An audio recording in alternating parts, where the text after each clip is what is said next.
Là, ça fait peur. J'avoue, ça fout les jetons. Salut tout le monde, c'est Hooper. Aujourd'hui, on se retrouve sur Saturn avec D, ou D, on va dire D. Donc, c'est un jeu qui est sorti à l'époque d'abord sur 3DO, puis qui a été converti sur PlayStation et Saturn. Je vais vous mettre un petit peu l'intro, pas entière, je pense, parce qu'elle est assez longue. Donc, qu'est-ce que c'est que D? Alors, c'est un jeu qui est vraiment original pour le coup. Euh, c'est une sorte de Myst, une fusion entre Myst, on va dire, et dans une ambiance à la Resident Evil, quoi. De toute façon, vous allez voir, c'est assez étrange. Faut savoir que vous allez voir que tout le jeu, pratiquement le jeu entier, est en image de synthèse, c'est-à-dire en full motion vidéo.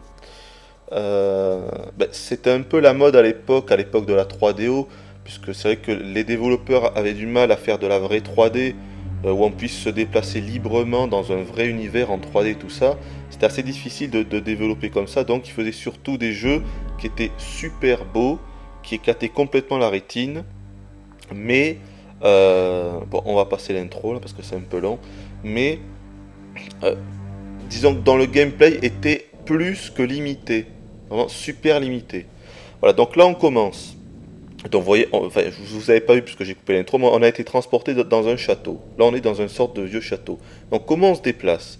On peut aller, en fait, tous les déplacements sont précalculés. Regardez, si je me retourne, si je fais un coup de la manette directionnelle vers la gauche, je me retourne dans l'endroit de la porte. Je refais un coup de la manette vers la gauche, hop, je vais revenir ici. Je refais encore un coup et je vais revenir au milieu. En fait, voilà, tous les déplacements sont précalculés. On ne peut vraiment aller que là où le jeu a décidé de nous faire aller. On ne peut pas vraiment aller où on veut. Vous voyez, là j'ai appuyé et il y a de la full motion vidéo, hop, qui se met en scène et j'avance directement. J'avance pas par moi-même. Hop, là je réappuie un coup vers le haut et ça avance tout seul. Voilà, durant tout le jeu, on va se déplacer comme ça. Donc là, une petite cinématique. Là, en fait, on va rencontrer l'esprit du père de l'héroïne, Laura. Donc je ne peux pas passer cette cinématique apparemment, C'est ton donc c'est père pas qui grave, te parle. je vais vous la commenter. Oui, alors pour l'histoire, je ne vais pas raconter l'histoire. Pourquoi on est Va-t'en. ici? Qu'est-ce qu'on fait là? Tu ne dois pas passer de ce En fait, côté. Laura, disons que C'est un l'histoire autre se passe monde, théoriquement né dans de un mon hôpital. imagination. Donc il y a un docteur très Va-t'en, réputé qui Laura. s'appelle Richter Harris, il me semble, je suis plus sûr, Si tu Richter avances Harris, qui est encore, devenu tu fou, seras qui a coupé de tué ton plein de propre patients, comme vous monde. avez vu tout à l'heure dans l'intro, et qui a pris en Laura, otage d'autres je... patients, tout ça. Et bref, sa fille, qui est ici, ça c'est sa fille Laura Harris, arrive à l'hôpital pour l'aider, pour voir ce qui se passe, puisque la police ne peut pas intervenir, voilà. Et donc elle va se faire transporter dans un... En fait, c'est dans l'esprit de Richter Harris, on ne sait pas trop où c'est, un espèce de monde imaginaire, dans Richter Harris lui-même, qu'il a lui-même imaginé, c'est assez compliqué. Et donc on se retrouve dans cette sorte de château avec une ambiance complètement glauque, vraiment super malsaine, à la Resident Evil, mais j'ai envie de dire que c'est beaucoup plus glauque que Resident Evil, c'est un peu comme Silent Hill, c'est vraiment... bon, là, vous voyez pas trop facile, d'ailleurs vous allez voir, puisque là je vais actionner un piège, d'ailleurs je vous laisse écouter, c'est pas mal fait. Regardez, quand on entend ça la première fois, ça surprend.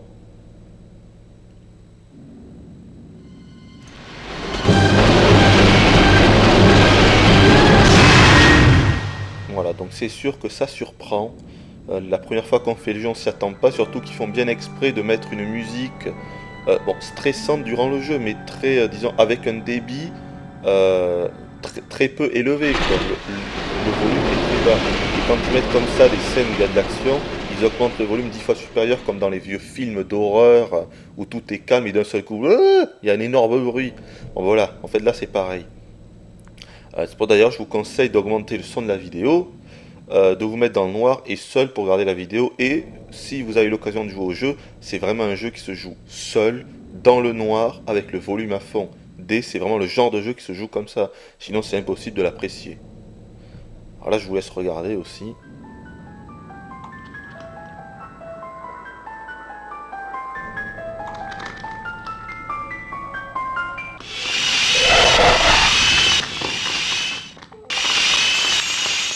Voilà, donc c'est vrai que les scènes comme ça, ils les ont bien réussi dans le jeu.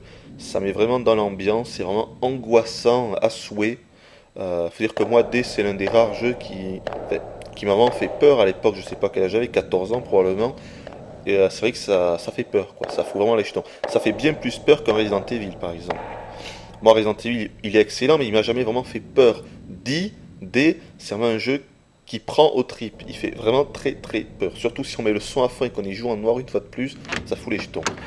Maintenant, le jeu en lui-même, il n'est pas extraordinaire. Enfin, au niveau technique, vous voyez, c'était une véritable claque à l'époque. C'était énorme. Mais c'était énorme. Bon, maintenant, le jeu a super mal vieilli. C'est vrai que le jeu a vraiment mal vieilli, quoi. Maintenant, bien sûr, tous les décors sont entièrement en 3D, on se déplace où on veut. Là, tous les déplacements sont en précalculé. On peut jamais vraiment aller où on veut. C'est le problème. Donc là, une petite phase d'interaction avec des tiroirs. Vous voyez, voilà, je peux choisir le tiroir que j'ouvre. Bon, là, on va ouvrir le 1 parce que je crois que c'est là où il y a une feuille de papier qui va nous servir pour une énigme un peu plus tard, dans quelques minutes. Voilà, mais sinon, c'est vrai que je vous disais, le jeu a super mal vieilli, c'est clair, quoi. C'est ce type de jeu en déplacement précalculé, c'était à la mode à l'époque de la 3DO, du CDI de Philips et tout ça. Là, on va aller à la cheminée. Ah, mais voilà. Ça, c'est le truc typique de ce jeu. Vous voyez, là, je ne peux pas aller à la cheminée. Je suis obligé de revenir au centre de la pièce, ici, pour pouvoir tourner à gauche et pour que Laura puisse se diriger vers la cheminée. Vous voyez? Là, c'est-à-dire que la direction précalculée n'était prédéfinie que si j'étais au centre de la pièce et pas à côté de la commode. Voilà, donc disons que ça va quand on fait jeu pour une première fois, mais après ça saoule quand on se dit putain c'est chiant à force, et c'est vrai que c'est chiant. Là on va ramasser une clé qui va nous servir après aussi. Donc voilà, le jeu est bien, disons que pour l'époque c'était une claque, il a super mal vieilli. Disons qu'on y joue une fois et après on n'y rejoue pas trop, quoi. C'est vrai que ça peut être chiant. Voilà. Je vais vous montrer l'inventaire, parce qu'on a un inventaire qui est qui est plus que basique. Voilà. Donc avec une horloge, un poudrier. Alors le poudrier, faut que je vous explique à quoi ça sert. Ça sert à avoir des visions du futur. Ça va nous aider dans le jeu, mais on peut pas trop s'en servir. Au bout d'un moment, il va se casser. La feuille et la commande d'avoir et la clé. Ah oui, et donc l'horloge. En fait, il faut savoir que le jeu, on a 2 heures pour le faire. Vous voyez qu'on a commencé à 3 heures, là il est 3h15. Et on a 2 heures pour faire le jeu dans son intégralité. Au bout de 2 heures, on va mourir. Donc ça veut dire quoi? C'est-à-dire que la durée de vie est également hyper courte. Pourtant, le jeu tient sur 3 CD. Enfin, 3 CD sur la version PlayStation, 2 CD pour la version Saturn. Donc imaginez 2 CD Saturn, 3 CD PlayStation, et pourtant le jeu se finit en 1 heure, 1h30. C'est vrai qu'une heure, 1h30, c'est hyper court, c'est le gros point faible du jeu. Le jeu, un jeu qui se finit en 1 heure, même si c'est vachement beau et tout, c'est très court, c'est le gros point faible du jeu, c'est vrai. Ah oui, alors là je vais vous montrer un truc. Je parle pas, je vous laisse voir cette scène, ça fout vraiment les jetons, je vous préviens. Augmentez le son.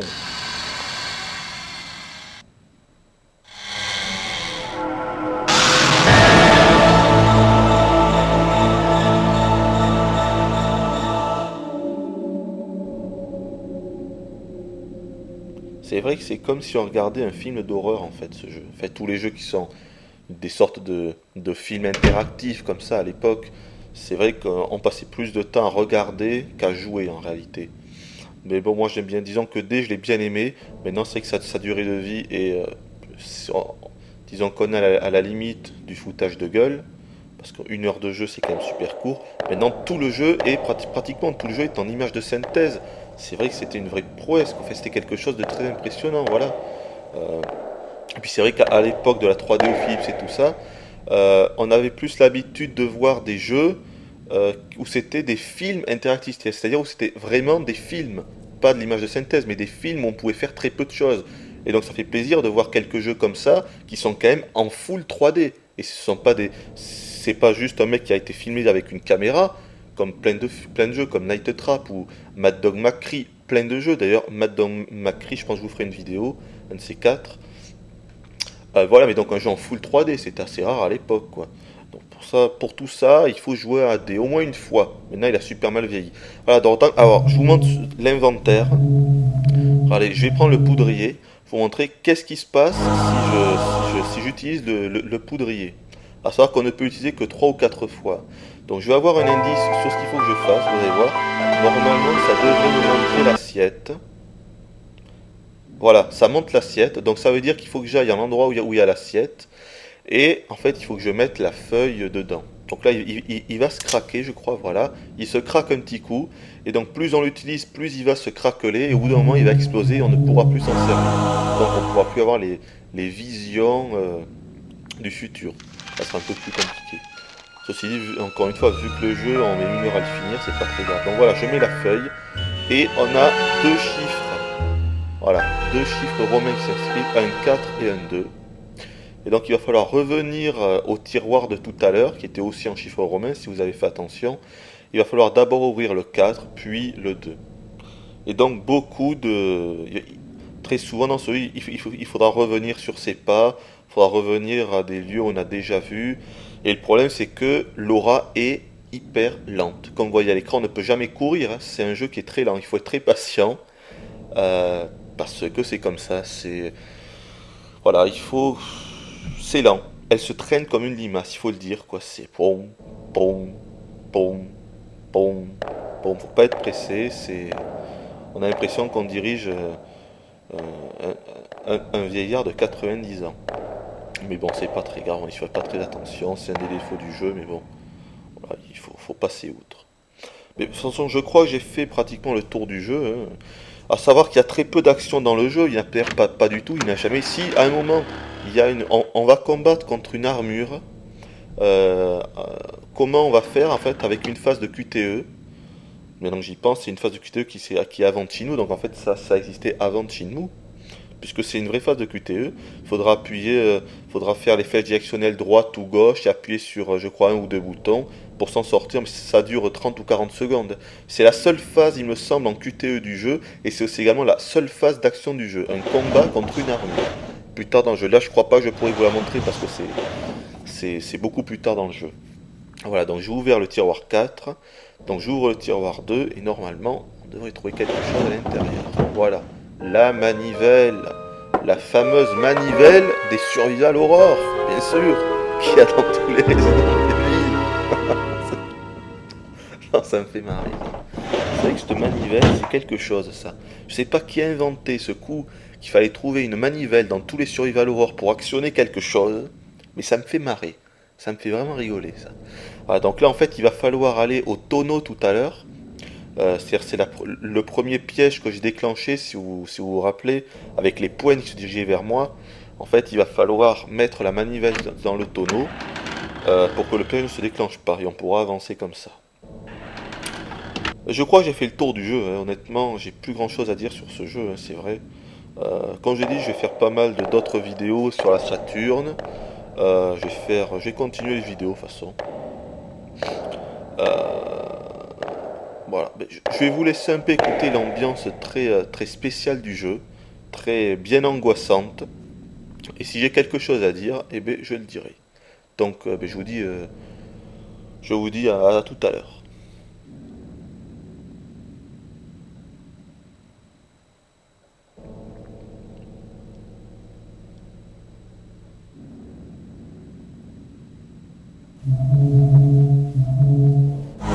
La manivelle qu'on utilise sur le tonneau, donc que les énigmes très compliquées, hein, si vous avez remarqué. C'est très compliqué.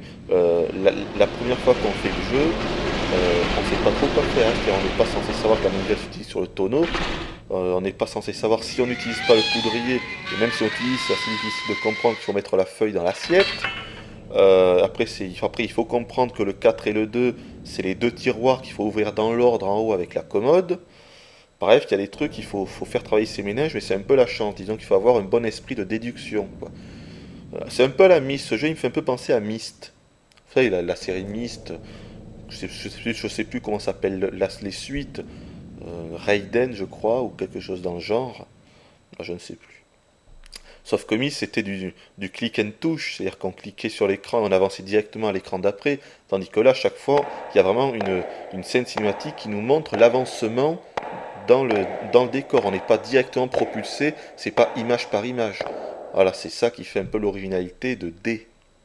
Voilà, donc là, vous voyez, on voit un 78 en haut. Ça va nous servir pour la prochaine énigme. Et pour l'instant, on ne peut pas ouvrir la porte. Ça sert à rien que j'utilise la clé qu'on a trouvée tout à l'heure dans la cheminée dans cette porte, puisque je sais que ça ne va pas l'ouvrir. On va s'en servir par contre tout à l'heure dans une autre porte. On remonte. On se dépêche un peu. Si elle pouvait courir, ça c'est quand même mieux.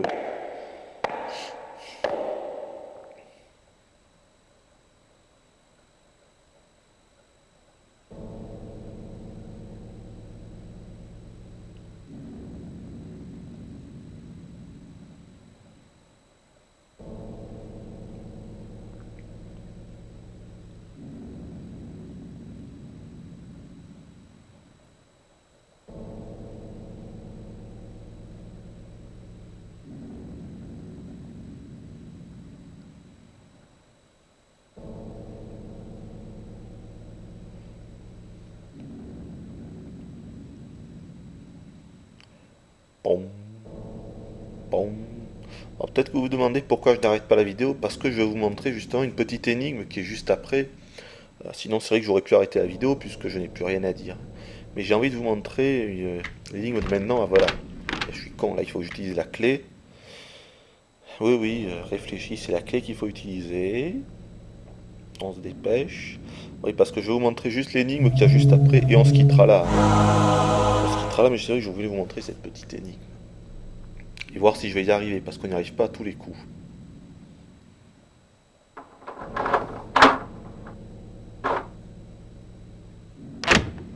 Il faut savoir que le jeu, c'est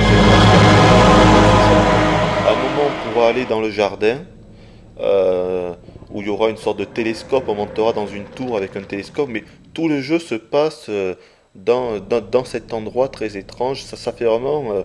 oui, ça fait vieux château, ambiance mix Resident Evil, mix Silent Hill. Moi, c'est vrai que moi j'ai toujours aimé ce genre d'endroit, ce genre d'ambiance comme ça. Donc ça me plaît. Mais c'est que le jeu a super mal vieilli.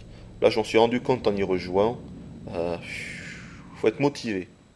Faut être nostalgique et faut être motivé. Voilà. Sinon, c'est laisser tomber.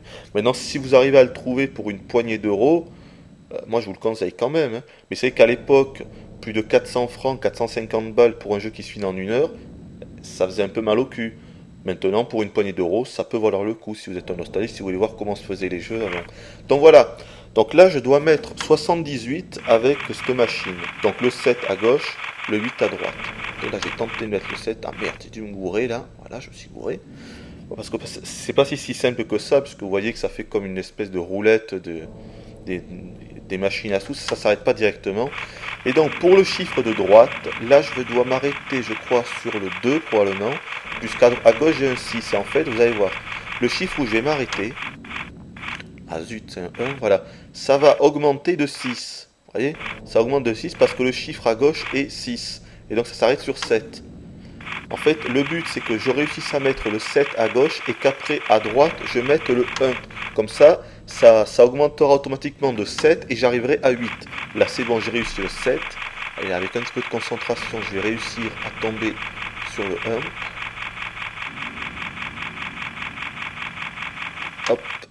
Ah, je crois que c'est bon. Ouais, je crois que c'est bon. Voilà, donc là, il augmente au 8. Et on devrait pouvoir ouvrir ce coffre. Voilà. Une main terrifiante. Donc je crois qu'on va s'arrêter là. Donc là elle ramasse la dalle qui va servir pour une autre énigme du jeu. Vous avez compris le système de dés, le principe du jeu. Donc on va s'arrêter là. Moi je vous dis à la prochaine. Et on se quitte avec Schwarzy. Aiguise-moi ça. Les otages doivent être dans la cabane.